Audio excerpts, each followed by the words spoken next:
बिस्मिल्लाहिर्रहमानिर्रहीम। पिछली वीडियो में हमने पढ़ा था लेटेंट हीट के बारे में और फिर हमने ये भी जाना था कि लेटेंट हीट की दरअसल दो किस्में होती हैं आगे, लेटेंट हीट ऑफ फ्यूजन और लेटेंट हीट ऑफ वेपोराइजेशन।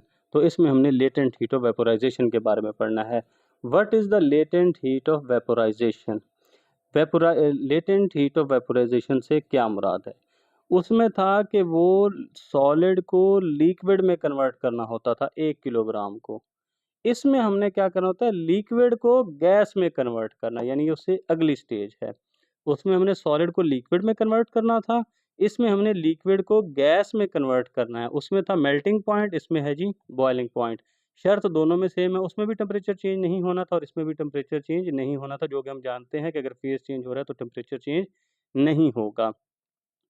तो लेटेंट हीट ऑफ वेपोराइजेशन से मुराद दरअसल एनर्जी की वो अमाउंट है जो हमें चाहिए होती है अगर हम 1 किलोग्राम लिक्विड को गैस में कन्वर्ट करना चाहते हैं कि वो अपने बॉइलिंग पॉइंट पर जाए और गैस पे कन्वर्ट हो जाए।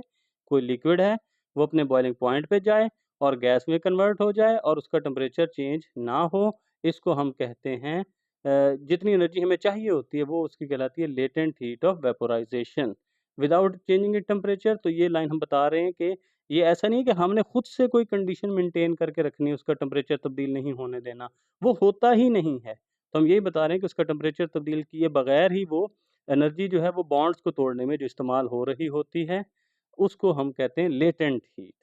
ठीक है? वो फ्यूजन की भी हो सकती है और वेपोराइज़ेशन की भी होती है। तो अब हम अपने टॉपिक की तरफ आते हैं। वेपोराइज़ेशन में दरअसल क्या है, 1 किलोग्राम लिक्विड को अगर हमने गैस में कन्वर्ट करना है, तो उसके लिए जितनी हीट हमें दरकार होगी, वो हमारे पास वो हमारी कहलाएगी लेटेंट हीट ऑफ वेपोराइज़ेशन। अब हम चले जाते हैं जी अपने रीडिंग की तरफ। What is the latent heat of vaporisation? Latent heat of vaporisation क्या होती है? Latent heat of vaporisation is the heat energy needed to change 1 kilogram of liquid into gas. Latent heat of vaporisation वो heat energy है जो 1 kilogram solid को gas में तब्दील करने के लिए दरकार होती है एट इट्स बॉइलिंग पॉइंट, उसके बॉइलिंग पॉइंट पर विदाउट चेंजिंग द टेम्परेचर, बिना टेम्परेचर को तब्दील किए उसके बॉइलिंग पॉइंट पर 1 किलोग्राम लिक्विड को गैस में तब्दील करने के लिए जो एनर्जी दरकार होती है वो लेटेंट हीट ऑफ वेपोराइजेशन कहलाती है। ठीक है? उर्दू मीडियम वाले बच्चों का सवाल भी साथ ही हो गया। When a liquid changes into the gas, during the phase change the temperature remains constant। ठीक है? अच्छा, आगे एक लफ्ज़ y का भी इज़ाफ़ा होना था कि जब हम जो लिक्विड है उसको गैस में तब्दील करते हैं तो इस फेज़ चेंज के दौरान जो टेम्परेचर है वो कांस्टेंट रहता है। क्यों? ऐसा क्यों होता है? ठीक है? यहाँ पर हम इसको ठीक ही कर लें। ये हम अपनी जो गलती थी वो ठीक कर ली। कि जब फेज़ चेंज होता है, लिक्विड जो है वो गैस में कन्वर्ट हो रहा होता है, तो उस दौरान जो टेम्परेचर है वो कांस्टेंट रहता है। व्हाई? क्यों ऐसा होता है? When a liquid change into gas, जब कोई लिक्विड है वो गैस में तब्दील होता है, इट एब्ज़ॉर्ब्स हीट, वो हरारत को जज़ब करता है। But its temperature remain constant, लेकिन उसका जो दर्जा हरारत है वो कांस्टेंट रहता है until the entire liquid has evaporated, तब तक जब तक कि पूरे का पूरा लिक्विड एवेपोरेट नहीं हो जाता। This heat is used to break the bonds between liquid molecules. ये जो हीट होती है ये लिक्विड मॉलिक्यूल्स के दरमियान जो बॉन्ड है उनको तोड़ने में इस्तेमाल होती है, allowing them to escape as gas, ताकि वो गैस में तब्दील होके वहाँ से उड़ जाएं। ठीक है? बुखरात वहाँ से उड़ जाएं, उसमें वो इस्तेमाल हो रही होती है। इसकी एग्जांपल भी दी है उन्होंने कि जब हम लिक्विड को गैस में तब्दील कर रहे होते हैं तो वो हीट एनर्जी तो जज़ब कर रहा होता है, लेकिन उसका टेम्परेचर कांस्टेंट रहता है जब तक कि पूरे का पूरा लिक्विड एवेपोरेट नहीं हो जाता।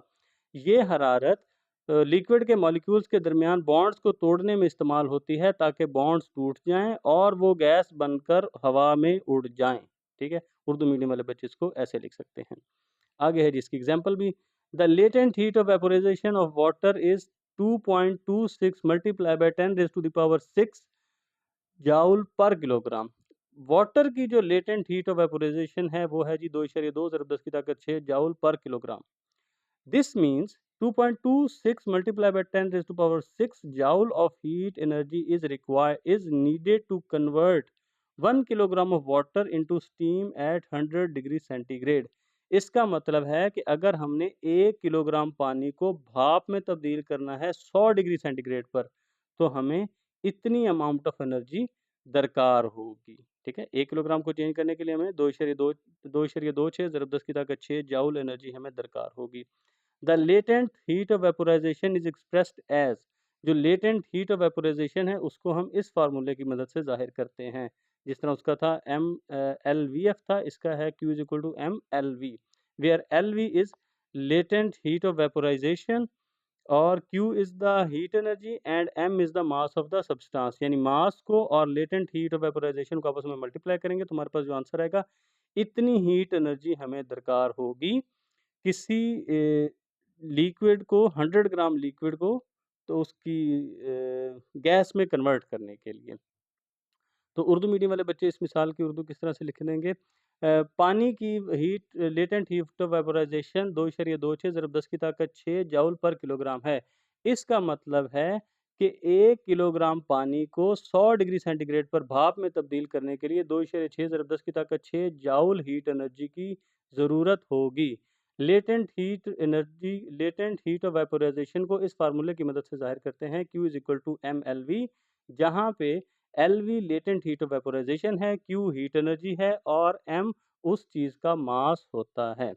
आगे हमारे पास एक टेबल भी दिया गया हुआ है जहाँ पर मुख्तलिफ जो सब्सटेंसेस हैं, कॉमन आम इस्तेमाल में होने वाले जो सब्सटेंसेस हैं उनका melting point, boiling point, heat of fusion और हीट ऑफ वेपोराइज़ेशन लिखी हुई है। मसलन अगर हमने एल्युमिनियम को पिघलाना है तो हमें 660 डिग्री सेंटीग्रेड चाहिए होगा। अगर हम चाहते हैं कि एल्युमिनियम पिघल के उसके बाद उबलना शुरू कर दे, तो फिर उसके लिए हमें चाहिए होगा जी 2520 डिग्री सेंटीग्रेड।